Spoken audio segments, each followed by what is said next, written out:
آپ نے بطور وزیر اعظم انتخاب کے بعد پہلی مرتبہ ضلع باغ میں، چونکہ وہاں وہ آپ کا حلقہ انتخاب بھی تھا، پہلی مرتبہ ایک بڑا جلسہ عام کیا ہے۔ اس کے بارے میں آپ کیا کہیں گے؟ چونکہ مختلف لوگوں کے مختلف تاثرات ہیں، آپ کیا کہنا چاہتے ہیں اس حوالے سے؟ بسم اللہ الرحمن الرحیم۔ گردی صاحب بہت شکریہ، اپنے چینل کے لیے آپ نے ٹائم نکالا اور ہمیں موقع دیا کہ ہم اپنے لوگوں کے ساتھ بات کر سکیں آپ کے چینل کی وساطت سے۔ یہ بالکل ٹھیک ہے، نارملی روایات سے ہٹ کے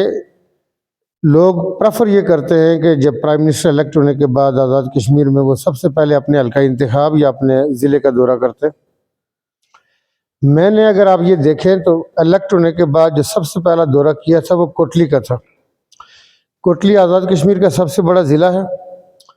اور اس میں ہمارا پہلی دفعہ کوئی لمبے بریک کے بعد میلہ مویشیاں تھا، اور جو ایک بہت بڑا اس دفعہ الحمدللہ سکسیسفل ہوا۔ پھر ساؤتھ میں اس کے بعد جو انسپیکشن ہے ہمارا رٹفا ریام برج، جو میرپور میں یہ سمجھتا ہوں کہ جس کی وجہ سے لوگوں کو بہت مشکلات ہیں، وہ کئی 25-35 کلومیٹر کا ایک باہر ریڈیس سے گھوم کے اپنے علاقے میں جاتے ہیں۔ اگرچہ اس جو برج ہے اس کا میجارٹی کام ہو چکا ہے، لیکن جو کام ابھی نہ ہونے سے وہ برج تھرو نہیں ہوا، اور وہ انتہائی افسوسناک اس لیے ہے کہ میں یہ سمجھتا ہوں کہ میرپور کے لوگ ہمیشہ اپنے ملک کے لیے، قوم کے لیے قربانی دینے کے لیے ہمیشہ صف اول میں رہے۔ یہ دوسرا موقع تھا کہ ان کے آبا اجداد کی قبریں پھر پانی میں گئی، ان کے گھر گئے، لیکن ہم نے جو ان کے ساتھ کمٹمنٹ کی تھی کہ جی یہ رٹفا ریام برج بنے گا، اس برج کے نہ بننے سے، جس برج کی اوریجنل کاسٹ شاید 4 بلین کے قریب تھی، ہمارے ملک میں ہر سال جب بجٹ پیش ہوتے ہیں اور کنسٹرکشن مٹیریلز اور دوسری جو الائڈ اس کے ساتھ پروڈکٹس ہوتی ہیں ان کی مہنگائی ہونے سے اس وقت وہ پروجیکٹ 10 ارب کے قریب پہنچ چکے۔ اگرچہ اس کا کام زیادہ نہیں ہے، لیکن اس میں وابڈا جیسے اداروں کی میں سمجھتا ہوں کہ انکمپیٹنسی اور غیر دلچسپی کے باعث وہ برج ابھی مکمل نہیں ہے، اور اس علاقے کے رہنے والے لوگ انتہائی کرب اور مشکلات سے دوچار۔ میں اگر یہ کہوں کہ ان کی آنکھوں میں آنکھیں ڈال کے بات نہیں کی جا سکتی یا ان کو فیس نہیں کیا جا سکتا، یہ حقیقت ہے۔ جس بات کی طرف آپ نے کہا کہ میں بالکل مجھے چاہیے تھا، میں پنچ کا رہنے والا ہوں، میں سب سے پہلے اپنے اضلاع میں آتا، اور یہاں پہ ہمارے جو 2 کانسٹیٹنسیز ہیں جس سے ایک سے میری چاچی صاحبہ جیتی ہوئی ہیں اور ایک سے میں جیتا ہوں، یہ بالکل کانسٹیٹنسیز آپس میں جڑی ہوئی ہیں۔ ہر آدمی کا دل ہوتا ہے کہ پرائم منسٹر بننے کے بعد، اس کے بعد آپ نے دیکھا کہ مظفر آباد میں نے 2-3 ان کے ڈسٹرکٹس کے اسپیشلی جیلم ویلی، لیپا اور ان علاقوں کے اندر گئے اور ہم نے پیکیجز کا بھی اعلان کیا۔ میں اپنے ایریے کے اندر 4-5 ماہ کے بعد آیا، اس میں شارٹ سوچ رکھنے والے لوگوں نے اس کے اندر پروپیگنڈا بھی کیا، 100 باتیں بھی کی ہوں گی، لیکن سطحی سوچ یا سطحی باتیں ہمیشہ ہوتی رہتی ہیں۔ اور میں آپ سے اگر یہ گزارش کروں تو اس دفعہ لوگ کہہ رہے ہیں کہ میں نے بہت بڑے پیکج کا اعلان کیا۔ اگر آپ دیکھیں تو ہم نے سڑکوں کے حوالے سے، جو کمیونیکیشن کے حوالے سے، جو بریجز ہے، جو اربنائزیشن باغ جیسا ضلع جو ہے جو ابھی تک اس طرح کی پلاننگ سے محروم ہے، میں نے اس کے اوپر ایک لفظ بھی نہیں کہا، اس لیے کہ میں یہ سمجھتا تھا کہ یہ ضروری نہیں کہ میں پہلے دورے کے اندر اس کے اوپر بات کروں۔ تو جو ہم نے باغ کے حوالے سے یا راولہ کوٹ میں ہم نے جو چیزیں کرنی ہیں، یہ وہ اضلاع ہیں کہ جنہوں نے شروع سے لے کے آپ دیکھتے ہیں، اگرچہ آزاد کشمیر کے ہر رہنے والے نے قربانی دی،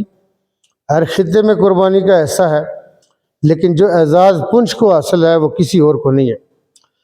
ہر تحریک، ہر قربانی، ہر جہاد ہمیشہ پنچ سے شروع ہوا۔ تو پنچ کے حوالے سے راولہ کوٹ ہو، باغ ہو، جس کو میں سمجھتا ہوں کہ راولہ کوٹ کو ہم نے ہل اسٹیشن ڈکلیئر کرنا ہے، اور ٹوریزم کے حوالے سے بہت سارے ہمارے ارادے ہیں جو راولہ کوٹ کے ساتھ جڑے ہوئے ہیں، اور راولہ کوٹ کے ساتھ لوگوں کی دلوں کی دھڑکنیں بھی ہیں۔ باغ میں اگر آپ دیکھیں تو دنیا کی جو ہمارے ملک کے اندر جو بڑی چوٹیاں ہیں، نیزا پیر ہو، گنگا چوٹی ہو، سدن گیلی اور ریڈ بن کے اندر جو ٹوریزم کا پوٹینشیل موجود ہے، پھر جنوبی باغ کی طرف آپ جائیں تو آپ کوپرا سے اوپر اگر جاتے ہیں، جو ڈکی پندی سے اوپر کا جو علاقہ ہے، چترا ٹوپی ہے، اس علاقے کے اندر ایسی خوبصورتیاں، ایسی وادیاں ہیں کہ آپ یقین جانیں کہ آج بھی وہاں پہ کچی روڈ بھی نہیں ہے اور جیپ بھی نہیں جا سکتی، لیکن اتنا ٹوریزم کا پوٹینشیل ہے کہ جس کو شاید دنیا کے سامنے ایکسپلور کیا جائے یا رکھا جائے تو دنیا حیرت میں مبتلا ہوگی کہ یہ ایسے لوگ ہیں کہ جن کے پاس اللہ تعالیٰ کی طرف سے اتنی خوبصورتی موجود ہے اور یہ اسے فائدہ نہیں اٹھا سکے۔ اس کے بعد آگے سدنوتی ہے، سدنوتی میں بھی، حویلی میں بھی، کوٹا، عباس پور، یہ بے پناہ آپ دیکھیں، آپ فیری جھیل کی بات کریں، چونکہ اتنے شارٹ انٹرویو کے اندر ان ساری چیزوں کا احاطہ کرنا مشکل ہے۔ بنجوسا جھیل کے اندر جو ایلیمنٹس ہو سکتے تھے وہ اب ایک جوڑ کا منظر پیش کر رہی تھی، اس کے اندر جتنا مڈ کا ایلیمنٹ تھا ہم نے اب اس کے اوپر خصوصی توجہ رکھی ہے۔ انشاءاللہ چند ماہ کے اندر آپ کو بنجوسا جھیل بدلتی ہوئی آپ دیکھیں گے۔ ٹورسٹ آئے گا وہ کہے گا کہ واقعی یہ قوم ہے جو نیچر سے پیار کرتی ہے، ان کو اس چیز کا آئیڈیا ہے کہ نیچر کیا ہوتی ہے، وداؤٹ ڈسٹربنگ کوئی جو نیچرل ایلیمنٹ ہو سکتا ہے۔ ایکو ٹورزم کے حوالے سے آپ نیچر کے ساتھ ڈسٹرب نہیں کر سکتے، دنیا ساری میں نیچر کو پریفر کیا جاتا ہے، وہ ہم انشاءاللہ کریں گے۔ باغ کا جلسہ، اس کی طرف میں یہ سمجھتا ہوں، آپ چونکہ خود پونچھ کے رہنے والے ہیں، میرے کہے ہوئے باتیں شاید وہ سیلف پروجیکشن ہو سکتی ہوں، اس سیلف اپریزل کی طرف میں نہیں جاؤں گا، لیکن آپ نے یہاں پہ دیکھا کہ بڑے بڑے قائدین ملکی لیول پہ باغ کی سرزمین پہ اترا کرتے تھے، اترے ہیں، آئندہ بھی اتریں گے، لیکن میں یہ سمجھتا ہوں کہ تاریخ نے یہ جو جلسہ، ہمارے جلسے کے اندر جو لوگوں کا رسپانس تھا اور جس طرح عوام کا سمندر امڑ آیا ہے، اور میں آپ کو بتاؤں کہ یہ جو جلسہ گاہ تھی اس کے اندر پہلا جلسہ ہوا ہے اور یہ باغ شہر سے 3.5 کلومیٹر باہر ہے، اس لیے لوگ ہمیشہ خائف رہتے ہیں کہ شہر کے ساتھ چونکہ بہت سارے لوگ، خواب آپ کے نظریاتی کارکن ہو تو اچھی بات ہے، نہ بھی ہو تو شغل دیکھنے کے لیے اسپیکٹیٹرز کے طور پہ جلسوں میں آ جایا کرتے ہیں، لیکن ہم نے اس کو باغ شہر سے باہر رکھا۔ 3.5 کلومیٹر باہر ہونے سے وہی آدمی وہاں پہ آئے گا جو آپ کے ساتھ نظریاتی طور پہ کمیٹڈ ہے، اور میں یہ سمجھتا ہوں کہ پونچھ کے رہنے والوں نے جو شہداء، غازیوں اور مجاہدوں کی سرزمین ہے، اس کے اندر ان لوگوں نے یہ ثابت کیا کہ وہ عمران خان کے چاہنے والے ہیں۔ پاکستان تحریک انصاف کا جو نیریٹو ہے کہ ملک کے اندر ترقی ہو، ہمارا ملک فلاحی ریاست بنے، اگر ویسٹرن ورلڈ کے اندر لوگ فلاحی ریاستیں بنا سکتے ہیں،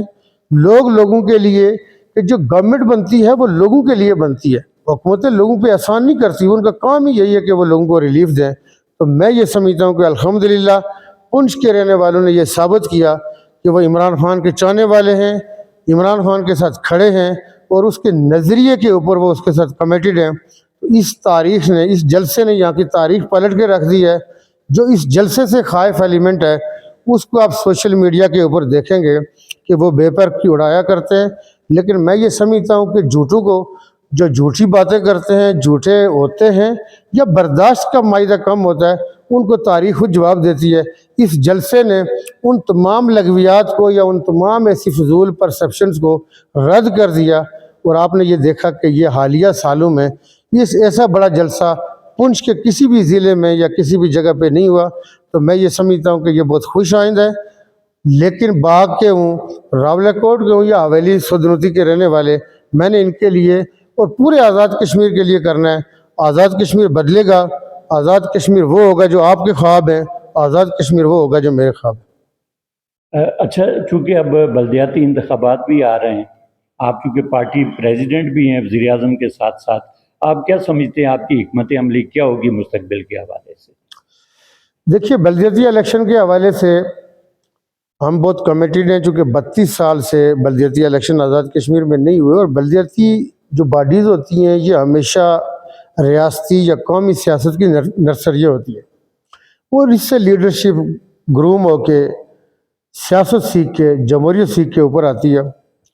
32 سالوں سے لوگوں کو ان کے بنیادی حقوق سے، چونکہ ممبر لیجسلیٹو اسمبلی کے ساتھ آزاد کشمیر کی کانسٹیٹنسیز اتنی بڑی ہیں کہ 3 گھنٹے 4 گھنٹے، اور 1-2 کانسٹیٹنسیز ایسی ہیں کہ 4 سے 5 بھی، وہ جب ممبر کے پاس پہنچتے ہیں، وہ کہیں جنازے میں گیا ہوتا ہے، کوئی اور کمٹمنٹ ہوتی ہے، اس کے بھی 100 مسائل ہوتے ہیں، تو جو لوگوں کے ڈے ٹو ڈے مسائل ہوتے ہیں، پانی سے ہوں، سیوریج سے متعلق ہوں، ڈرینیج سے متعلق ہوں، سکولوں کی تعمیر و ترقی ہے، تو یہ لوکل باڈیز میں ہوں گے۔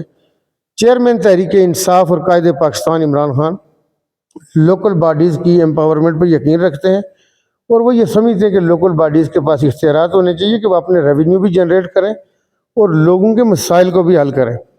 تو ہم اس حوالے سے سمجھتے ہیں کہ لوکل باڈیز الیکشن میں چونکہ پارٹی بیس ہم یہ کمیٹڈ ہیں، اگرچہ دوسری قومی پارٹیوں کی طرف سے یہ تجاویز ہمارے پاس آئی کہ غیر جماعتی بنیادوں پہ کروائے جائے، لیکن پاکستان تحریک انصاف کا موقف یہ ہے کہ جماعتی بنیاد پہ الیکشن ہونے چاہیے، لیکن اس میں ایکول اپارچونیٹی سب کے لیے ہوں گی۔ ہم یہ کوشش کریں گے کہ لا اینڈ آرڈر کے حوالے سے چونکہ لوکل باڈیز الیکشن میں زیادہ کلیشز ہوتی ہیں، لوگ زیادہ انوالو ہوتے ہیں، گلی محلے کی حد تک ہر جگہ پہ تحریک موجود ہوتی ہے، تو اس میں لا اینڈ آرڈر کی سچویشن یا ایسا تصادم ہونے کے، کلیشز ہونے کے چانسز زیادہ ہوتے ہیں، اور ماضی میں بھی آزاد کشمیر میں یہ چیز ہم نے دیکھی ہے۔ ہم اس کو میک شور کریں گے کہ لا اینڈ آرڈر کے لیے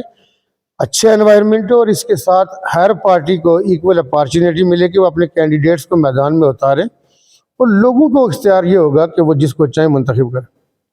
اچھا، چونکہ عموماً یہ دیکھنے میں آیا ہے کہ وفاق میں جس جماعت کی حکومت ہوتی ہے اسی کی حکومت آزاد کشمیر میں بھی قائم ہوتی ہے، اور اس وقت چونکہ متضاد بات ہے، پاکستان میں دیگر جماعتوں کی حکومت ہے اور آزاد کشمیر میں پی ٹی آئی کی حکومت ہے۔ آپ کیا سمجھتے ہیں کہ اس وجہ سے آپ کی حکومت کو کوئی چیلنجز درپیش ہیں، یا مستقبل میں آپ کی کیا ترجیحات ہوں؟ یہ بات ٹھیک ہے کہ جب پاکستان میں اگر الیکشن ہو رہے ہوں، یا جی بی کے اندر یا آزاد کشمیر میں اگر الیکشن ہوں، تو لوگ جو وفاق میں حکومت ہوتی ہے لوگوں کا اس کی طرف ٹرینڈ زیادہ ہوتا ہے، لیکن پاکستان تحریک انصاف کی حکومت جب آزاد کشمیر میں آ رہی تھی، اور اس وقت ہمارا ٹینیور جو وفاق کے اندر تھا، پی ٹی آئی آلموسٹ مکمل کر چکی تھی، 3.5 سال سے زیادہ عرصہ ہو چکا تھا، تو آزاد کشمیر کے لوگوں نے جو فیصلہ کیا، یہ اپنی پرانی روایات اور پریسیڈنٹ سے ہٹ کے فیصلہ کیا کہ وفاق میں 1.5 سال رہ گئے، لیکن ہم پھر بھی پاکستان تحریک انصاف کے لوگوں کو انتخاب کریں اور ان کو موقع دیں۔ اس کے بعد کچھ حالات ایسے، پولیٹیکل سچویشن ایسی ڈیولپ ہوئی کہ وفاق کے اندر سے وہ جو 1.5 سال کا ٹائم تھا پاکستان تحریک انصاف کی گورنمنٹ وہاں بھی ختم ہوئی اور پنجاب میں بھی ختم ہوئی، لیکن الحمدللہ حالیہ دنوں میں ضمنی الیکشنز کے نتیجے میں پنجاب میں پاکستان تحریک انصاف دوبارہ آ چکی ہے۔ دوسری جگہوں میں آپ کو بتاؤں کہ گلگت میں، کے پی میں اور آزاد کشمیر میں آج بھی پاکستان تحریک انصاف کی حکومتیں، اور اس کے سربراہ عمران خان ہیں، وہ چیئرمین ہے پاکستان تحریک انصاف کے۔ تو وفاق میں نون کی حکومت ہے، تو ہمارا یہ خیال ہے کہ ان کو جس حکمت یا سیاسی سمجھ بوجھ اور جس سیاسی پولیٹیکل وزڈم کی ان سے توقع کی جانی چاہیے وہ کرتے، لیکن ابھی تک ہمیں وہ پولیٹیکل وزڈم مل نہیں رہی ہے۔ ہم کوشش کر رہے ہیں کہ ملے، نہیں ملے گی تو آزاد کشمیر کے لوگوں کو سیاسی حقوق کے لیے جدوجہد کرنی آتی ہے۔ ان کے لیے بالکل ریسنٹ ایرا کی مثال موجود ہے کہ جو آپ کا حصہ بنتا تھا، یہاں پہ نون کی گورنمنٹ تھی، وفاق میں پاکستان تحریک انصاف کی حکومت تھی، اس میں عمران خان صاحب نے، آج نون کے لوگ بھی یہ بات مانتے ہیں کہ ان کو حصے سے زیادہ دیا۔ تو اس وقت ہمارے لیے پاکستان تحریک انصاف نے وفاق سے 500 ارب روپے کی ایک گرانٹ ایسی اپروو کی تھی۔ انہوں نے کہا تھا کہ جو ان کے پاس اے ڈی بی ہے، اس اینول گرانٹ کے اندر آپ 28 ارب میں سے کتنا خرچ کر کے آپ ترقی کر سکتے ہیں۔ گلگت کے لیے ان کا کوئی 370 ارب کا پیکج تھا، کافی حد تک وہ ٹریک پہ ہوا، کئی پروجیکٹ بھی اس کے شروع ہو گئے۔ آزاد کشمیر میں وہ 500 ارب تو دور کی بات ہے، پچھلے مالی سال میں ہم نے جو خرچے کیے، اس سال جو ہمیں ملنے چاہیے تھے، جو ایک اماؤنٹ ہمارے پاس منیمم کیپ ہوئی ہے 3.6 یا $74 بلین کی، 74 بلین روپیز کی، اس کے اندر بھی ہینکی پھینکی کی جا رہی ہے، لیت و لال سے کام کیا جا رہا ہے، ہمیں پریشرائز کرنے کی کوشش کی جا رہی ہے۔ لیکن میں یہ سمجھتا ہوں کہ جو پولیٹیکل رائٹس ہوتے ہیں اس کے لیے جدوجہد کرنا ہمارا حق ہے، اس کو لینا بھی ہمارا حق ہے، لیکن اگر کوئی یہ سمجھے کہ وہ ہمیں پریشرائز کر کے تو کوئی ایسا کام کر لے گا تو یہ اس کی بھول ہوگی۔ اپنے حق کے لیے ہر آدمی کو رائٹ بنتا ہے، اور ہم یہ سمجھتے ہیں کہ ان کو عمران خان کے راستے پہ چلتے ہوئے ان کو آزاد کشمیر کے ساتھ یہ ٹسل بازیاں نہیں کرنی چاہیے، نہ یہاں کی حکومت کو ختم کرنے کے لیے اب مختلف اچھے ہتھکنڈے استعمال کرنے چاہیے، یہ ہماری توقع ہے ان سے۔ لیکن اگر انہوں نے کوئی اور راستہ اپنایا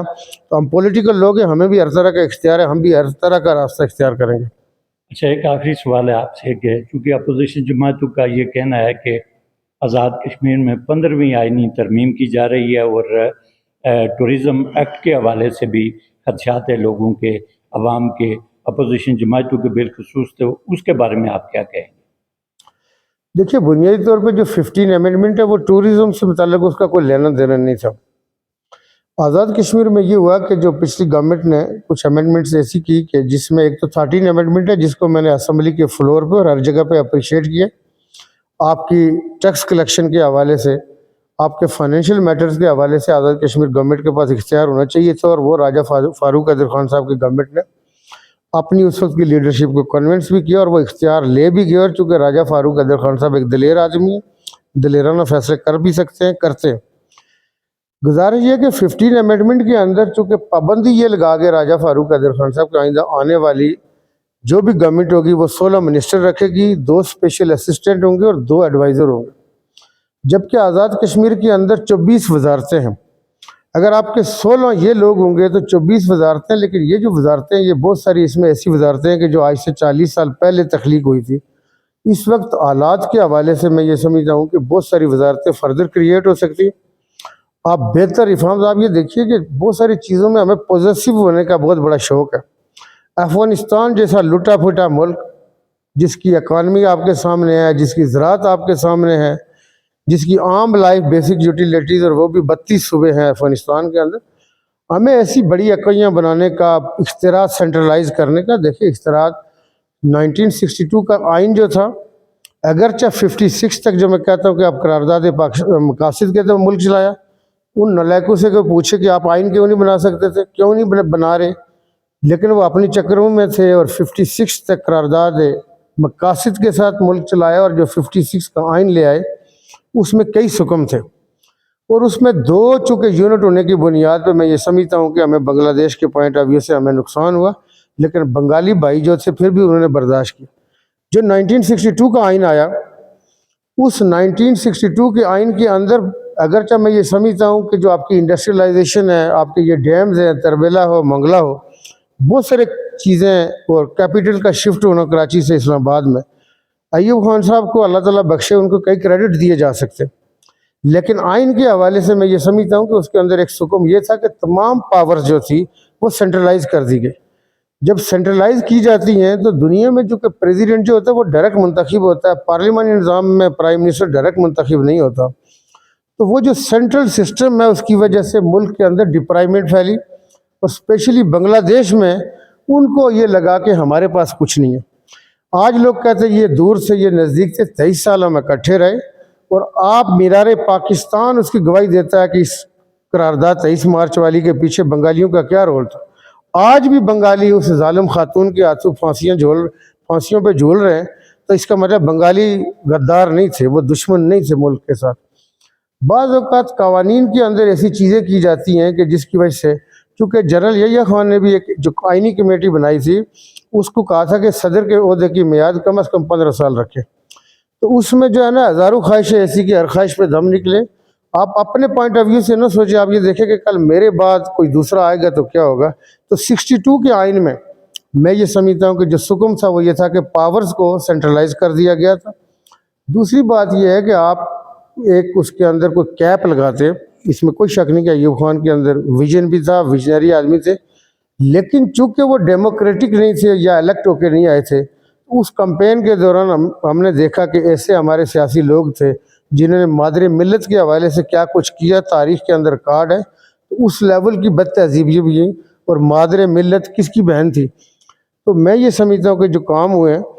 وہ ایسے کام تھے کہ جس پہ ہمیں شرمندگی ہوتی ہے۔ بنیادی طور پہ ہم لوگوں نے 200 ورسز اسٹیٹ 1952 میں نظریہ ضرورت، لا آف نیسسٹی آپ نے پریویل کر دیا، آپ نے کہا جی یہ گورنمنٹ لیجیٹیمیٹ ہے۔ ہر دور میں کوئی بات اٹھ کے کوئی اپنے گریبان میں جھانک کے کہے کہ یہ چیز ہم سے غلطی ہوئی تھی، ہم سے یہ غلط ہوا، تو کوئی کہنے کو تیار نہیں ہے۔ اس میں یہ ہے کہ ہمیں اپنے پیچھے جب ملک کی طرف جا کے دیکھتے ہیں، آزاد کشمیر کے حوالے سے بھی تاریخ آپ کے پاس بھری پڑی ہے۔ آپ جیسے جو مورخین ہیں، میں یہ سمجھتا ہوں کہ قلم کو لکھتے ہوئے بے شک اس سے خون نکلے، لیکن قلم کی حرمت کا تقاضا یہ ہے کہ سچائی کو بیان کرے۔ بہت شکریہ، بہت مہربانی۔